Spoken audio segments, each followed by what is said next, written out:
Bonjour à tous, ravi de vous retrouver pour cette nouvelle page d'actualité en Savoie-Mont-Blanc. Voici les titres que nous allons développer en ce mercredi 23 novembre. La 27e brigade d'infanterie de montagne est en entraînement toute la semaine du côté de Valloire en Savoie.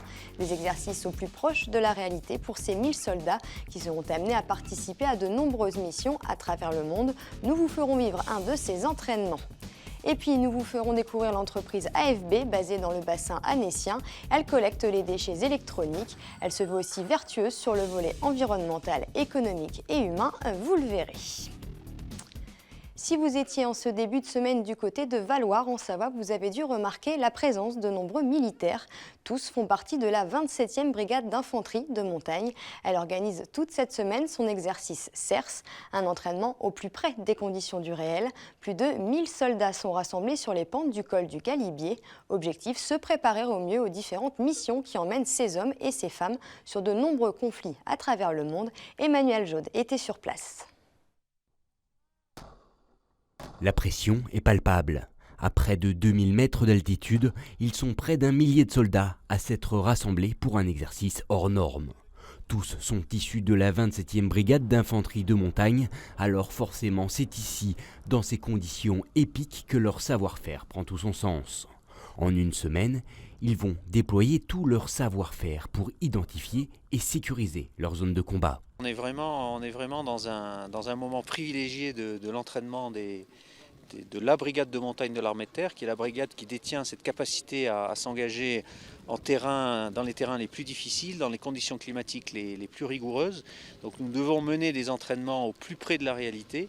Et le terrain ici autour de Valloire nous offre cette opportunité. Et aujourd'hui, nous pouvons faire manœuvrer l'ensemble des capacités de la brigade, nos artilleurs, nos fantassins, nos sapeurs, nos cavaliers, qui peuvent s'entraîner dans des conditions très réalistes. Et vous voyez qu'aujourd'hui, les conditions sont particulièrement difficiles.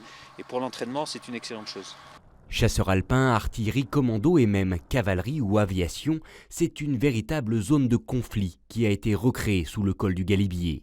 Un exercice au plus proche de la réalité et à balles réelles. Car en plus de valider les acquis des troupes, il s'agit là d'une des rares occasions de travailler en groupement tactique interarmes. Alors on profite évidemment de ces rendez-vous importants qui permettent à toutes les unités de la brigade, de toutes les spécificités de la brigade, de l'artilleur au fantassin, en passant par le cavalier, les commandos montagne, de travailler ensemble sur une manœuvre avec un tir réel. Et donc c'est une vraie opportunité. Pour autant, le reste de l'année, il y a plusieurs rendez-vous qui leur permettent de s'entraîner de manière interarme en s'appuyant sur d'autres camps qui sont dans des sites comme Mailly ou le Sanzub à Sissonne. Forte de son expérience sur de nombreux conflits à travers le monde, la 27e brigade d'infanterie de montagne a également permis à de nombreux représentants étrangers de venir assister à l'exercice et dont les enseignements seront appliqués dès 2017 au Tchad, au Mali ou en Côte d'Ivoire, prochain gros objectif de ces troupes de montagne. La CCI de Haute-Savoie a choisi son nouveau président et c'est sans surprise que Guy Métral a été réélu. Il s'est d'ailleurs exprimé, je cite, « Il nous faudra veiller au fait que la Haute-Savoie soit représentée à sa juste valeur dans la région Auvergne-Rhône-Alpes, mais aussi à ce que la CCI régionale maintienne la garantie des équilibres entre les différentes CCI territoriales de la région et leur permette de remplir leur mission de terrain auprès de leurs entreprises. » Fin de citation. Deuxième épisode de notre série consacrée au chantier du Lyon-Turin. Aujourd'hui, nous nous intéressons à un chantier parallèle. Il a été engagé pour contourner une zone géologique délicate et ainsi rejoindre le trajet creusé par le tunnelier. Jean-Paul Crespi nous en dit plus.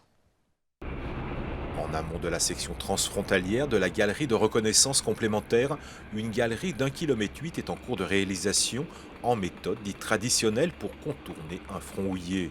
Ces travaux se situent entre deux formations de roches composées de schiste, d'argile, de grès et de charbon. Cette géologie rend difficile ce chantier particulièrement complexe.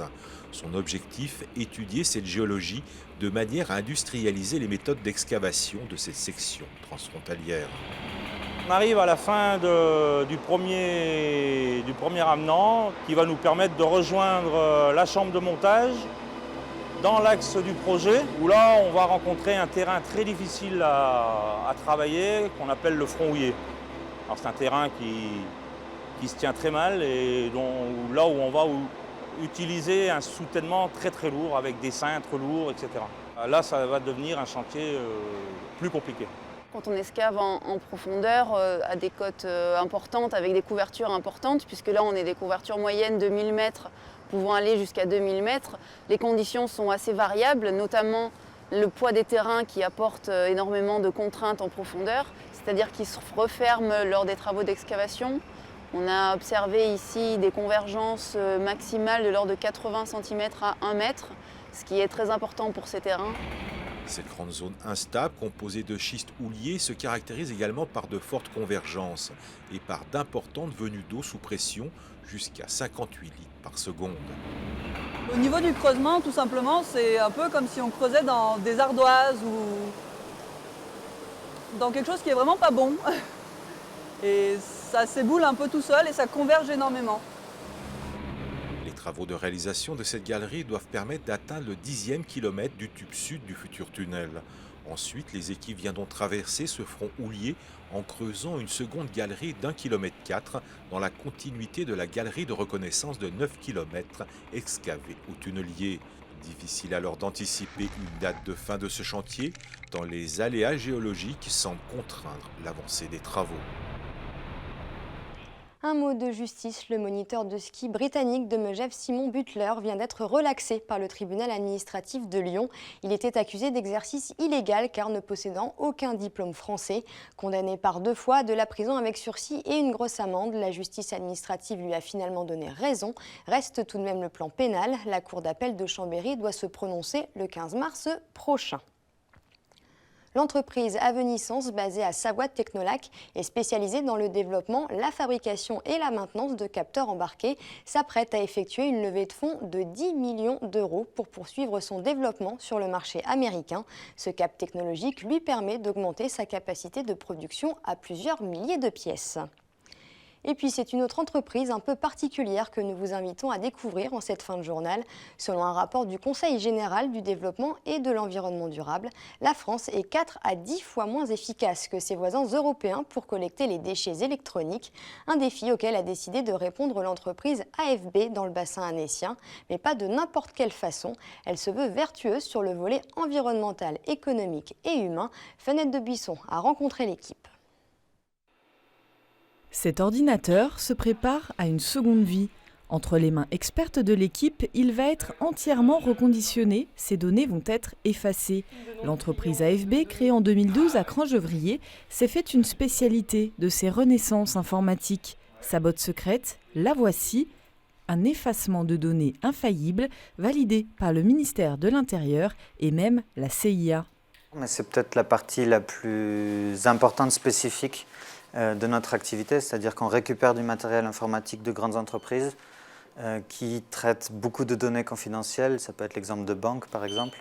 Donc là, on est vraiment dans la pièce où on va effacer toutes ces données. Donc on a des systèmes sécurisés qui vont permettre d'effacer, ordinateur après ordinateur, disque dur après disque dur, toutes les données qui sont stockées sur les ordinateurs. L'an dernier, 150 tonnes de matériel ont été collectées et 18 000 équipements traités. Une centaine de partenaires fait confiance à l'entreprise, parmi lesquels Somfy, Mobalpa, le conseil départemental, mais aussi des clients aux données particulièrement sensibles dans le domaine du nucléaire ou encore de l'armement. L'opération est aussi gagnante pour eux, AFB se rémunérant grâce à la revente du matériel. On pose vraiment le même type de garantie, on est vraiment sur le même segment, c'est simplement que le client va retrouver donc des produits en gamme professionnelle qui ont l'avantage d'avoir une meilleure durée de vie, qui vont avoir aussi un autre avantage, c'est d'être beaucoup plus résistant que sur une gamme non professionnelle. Vertueuse pour l'environnement, l'activité de l'entreprise l'est aussi humainement. AFB est une entreprise adaptée où 80% des salariés sont en situation de handicap. Elle est aussi l'une des rares entreprises à but non lucratif en France.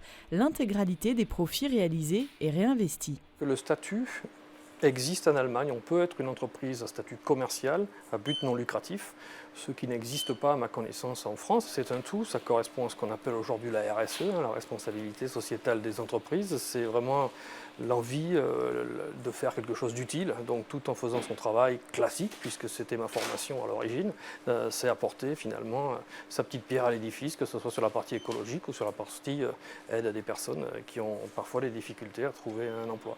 L'emploi de proximité est aussi une priorité. Dans cet esprit, de nouveaux partenaires isérois ont approché AFB. Leur matériel n'est pas traité ici à Crangevrier, mais dans une structure nouvelle où 7 nouveaux postes ont été créés près de Grenoble. Une troisième entité est aussi en cours de création à Caen. C'est la fin de cette édition. Merci à tous de l'avoir suivi.